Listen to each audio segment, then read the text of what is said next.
Sheffield, stand and fight! I ain't going fucking nowhere, John. Well?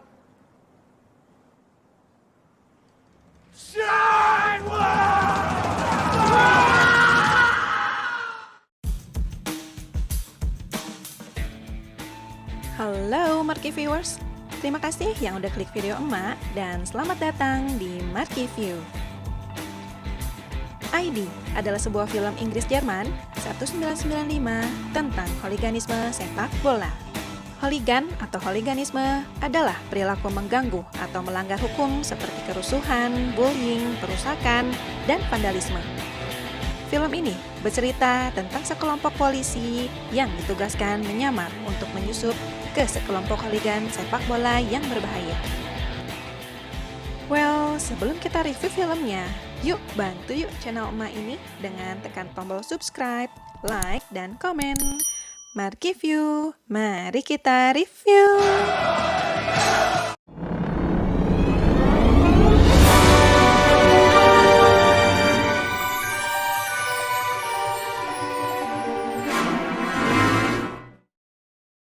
Cerita di tahun 1996. Diperlihatkan seorang perwira polisi yang ambisius sedang memantau oknum supporter sepak bola yang sering menjadi provokator kekisruhan di setiap laganya. Polisi itu bernama John.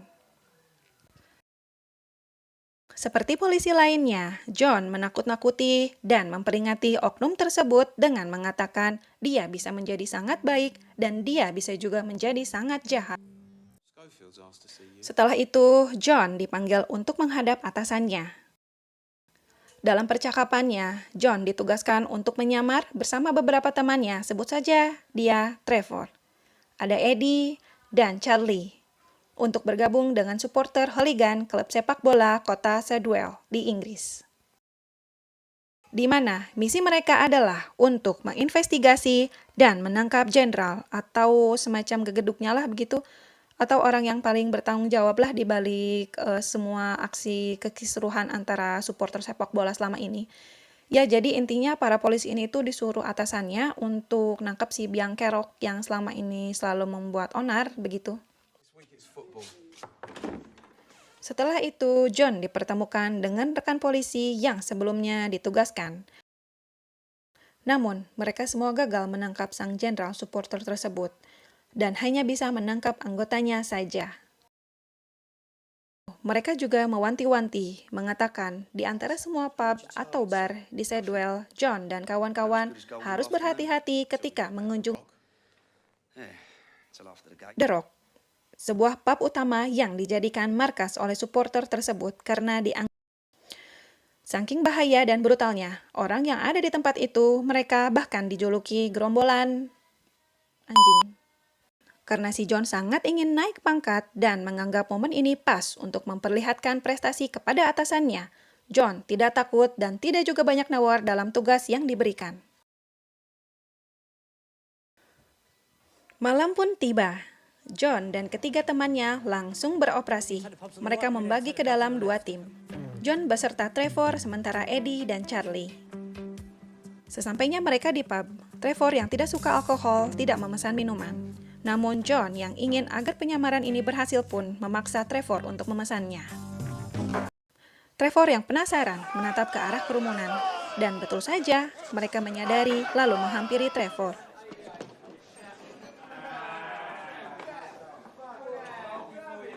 Dalam situasi ini, mereka mencurigai John dan Trevor bukanlah salah satu dari Sedwell.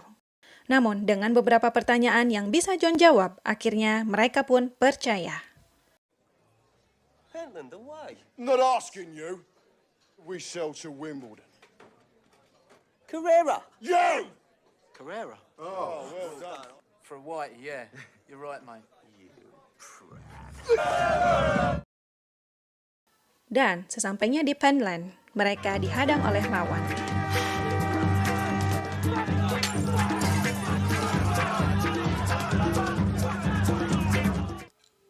Sementara itu, di tengah dinner bersama istrinya, sebut saja dia Mary.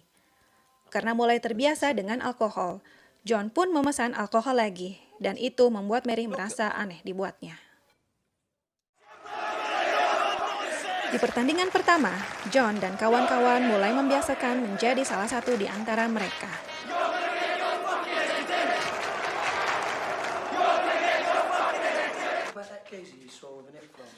Saat membuat laporan harian, mereka yang menyadari bahwa semua yang dilalui beberapa hari ke belakang tidak ada hal yang penting untuk mereka cantumkan ke dalam laporan. Dengan hal itu, membuat John mempunyai sebuah ide yang gila, yaitu dia akan mendatangi tempat yang bernama The Rock.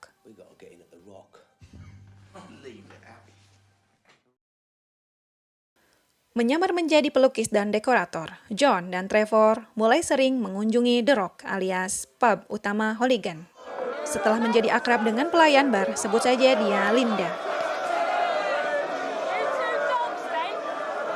Dan beberapa pelanggan tetap seperti Nick, Martin, dan Gumbo. Mereka mulai mendatangi pertandingan. Dalam pertandingan itu, terlihat John dan Trevor sudah mulai terbiasa dengan umpatan-umpatan yang sering dilontarkan oleh para hooligan.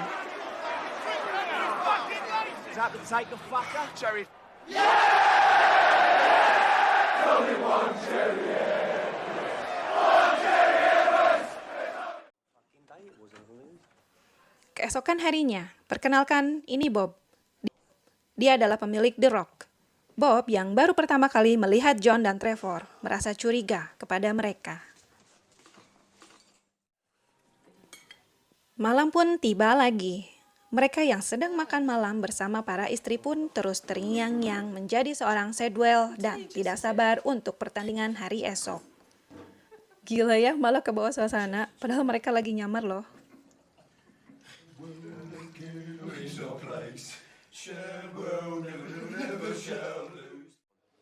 Siang itu, saat bus penggemar Manchester melewati pub, John yang ingin tahu kemana mereka pergi, lantas dia berlari keluar dan mengikuti bus. Kemudian, tanpa disangka, supporter Sedwell mengikuti John dari belakang. Dengan hal itu, membuat Bob yang awalnya curiga kepada John sekarang memujinya sebagai pahlawan karena Bob menyangka John memimpin serangan melawan para penggemar Manchester. Dan ibarat kejatuhan durian runtuh, lalu John diajak Linda untuk berkencan. Dalam perjalanan, Martin memberitahu John tentang lokasi pertemuan antara Sedwell dan lawan. Trevor cepu. Dia diam-diam menelpon untuk memberitahu Badan Intelijen Sepak Bola tentang detailnya. Dengan informasi yang diberikan Trevor, Badan Intelijen Sepak Bola melakukan penangkapan. Sehingga Bob dan yang lain saat ini mulai mencurigai bahwa ada polisi yang menyusup dan menyamar menjadi salah satu dari mereka.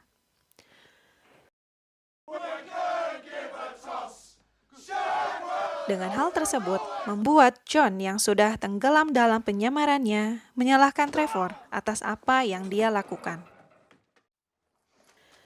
Keesokan harinya, John yang sudah mulai berubah itu disadari oleh Mary. Martin sekarang sangat curiga kepada John dan Trevor, menuduh mereka sebagai petugas polisi.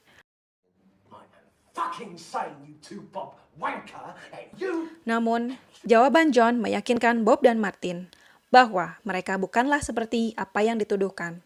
Akhirnya, Martin pun meminta maaf. Seiring berjalannya waktu, John yang paling menjiwai perannya sebagai hooligan Sedwell pun terbawa perannya hingga hubungan John dengan Mary dan bahkan timnya sendiri itu menjadi tegang. Trevor juga mulai mengabaikan istrinya yang menyebabkan sebuah pertengkaran. Di babak Piala FA berikutnya, Sedwell akan berhadapan dengan rivalnya, Wapping. Sebelum pertandingan, Bob meyakinkan John dan Trevor untuk ikut dengannya ke tempat blok para rivalnya untuk memulai perkelahian. Ketika mereka sudah berada di tengah-tengah supporter lawan, Trevor melihat salah satu hooligan Sedwell membawa parang, lalu dia panik dan pergi. Akhirnya, perkelahian terjadi dan mereka dikeluarkan.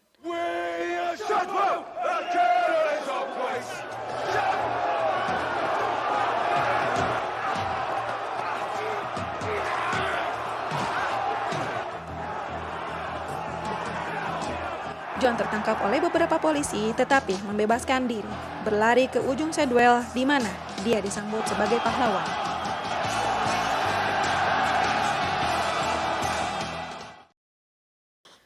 Musim gugur pun tiba. John dibebas tugaskan lalu pergi bersama Mary untuk berlibur ke pantai. Namun, karena John yang terus mendengarkan siaran Sedwell di radio membuat Mary marah dan terjadi pertengkaran di antara mereka.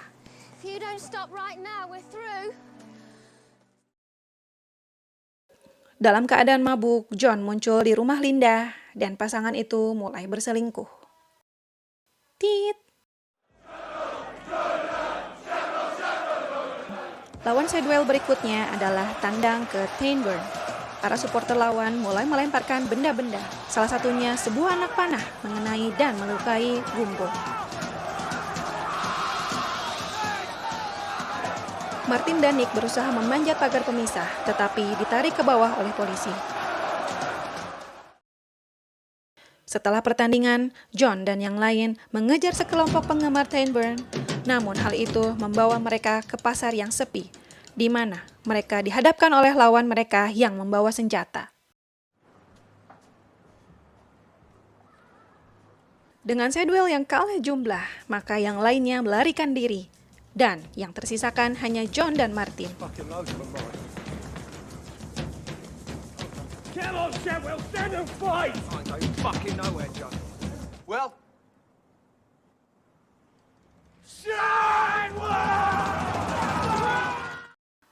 Kemudian terungkap melalui CCTV bahwa salah satu supporter lawan ditikam dengan fatal. Eddie dan Charlie menunjukkan bahwa John lah yang harus bertanggung jawab atas insiden itu. Namun Trevor membuang rekaman CCTV untuk membebaskan John dari hukuman. Ya kan? Aduh, jadi nyusakeun wae si John teh. Kembali di The Rock. Bob memberitahu John bahwa salah satu jenderal ingin berbicara dengannya. Sebut saja dia Winton. Winton mengatakan kepada John bahwa selama ini dia telah mengawasi John dan mengajak John untuk menggunakan keahliannya di bidang di dunia kriminal. don't see why not.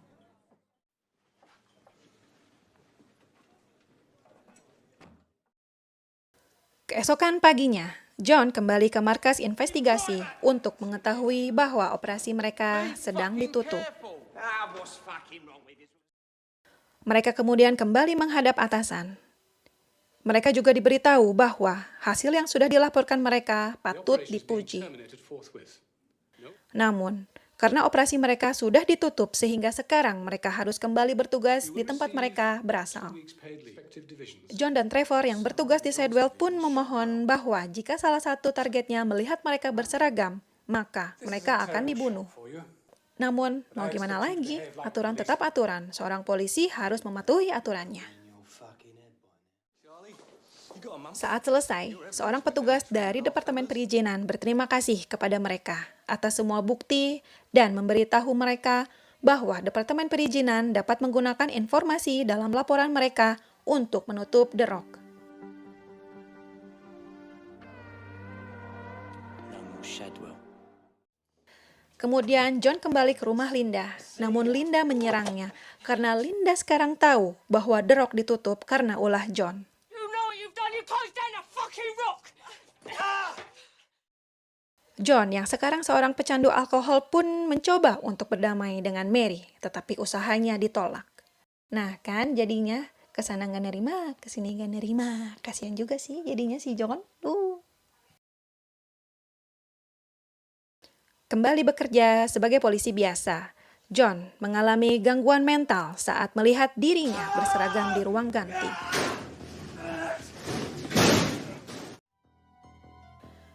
Setelah itu, John kembali ke rumah dan menghancurkan seluruh isi rumahnya. Saat kecanduan mengambil alih dirinya, John kemudian memasukkan kokain ke dalam sereal sarapannya itu. Alah, iya mama, kumaha tuh polisi teh jadi pecandu kieu. Di akhir cerita, terlihat John yang berkepala gundul itu mengikuti sebuah pawai. Trevor yang melihat mendekatinya untuk menanyakan, apa yang dilakukan kamu, John? John menyuruhnya pergi dan mengatakan bahwa dia sekarang sedang bekerja.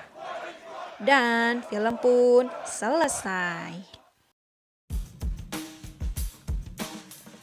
Sebenarnya di sini agak sedikit ambigu saat si John berjalan mengikuti pawai tersebut. Ini memperjelas bahwa apapun kebenarannya, John tidak dapat mencegah dirinya tenggelam dalam karakternya. Begitu. Sehingga tagline dari film ini adalah, ketika Anda menyamar, ingat satu hal, siapa Anda sebenarnya. Itulah sebuah identitas atau judul dari film ini, yaitu ID. Dan gak lupa juga mengucapkan turut berbela-sungkawa untuk korban tragedi Kanjuruhan. Mudah-mudahan para korban diampuni segala dosa dan ditempatkan di sisinya. Juga keluarga korban diberi ketabahan, kekuatan, keikhlasan. Dan untuk korban yang masih dalam penanganan dokter, mudah-mudahan Allah berikan segera kesembuhan dan kesehatan seperti sedia kala. Harapan emak ke depannya mudah-mudahan persepak bolaan Indonesia bisa semakin harmonis. Jadikan peristiwa menyedihkan ini sebagai introspeksi dan perhatian untuk semua pihak. Sehingga ke depannya persepak bolaan kita menjadi harmonis. Supporter yang harmonis, profesional, ramah berbagai kalangan, ramah anak-anak, ramah ibu-ibu, bahkan ramah ibu-ibu hamil. Biar penonton semuanya itu tenang gitu pas nonton ke stadion. Karena jujur ya, emak bukannya nggak mau nonton ke stadion. Sebenarnya emak mau banget, ramai gitu euforianya. Tapi kalau emak lebih besar takutnya sih dibandingkan pengen nontonnya gitu. Selama ini teh. Well, terakhir, lagi-lagi emak ingetin jangan lupa dukung channel emak ini untuk menuju monetisasi. Mark View, mari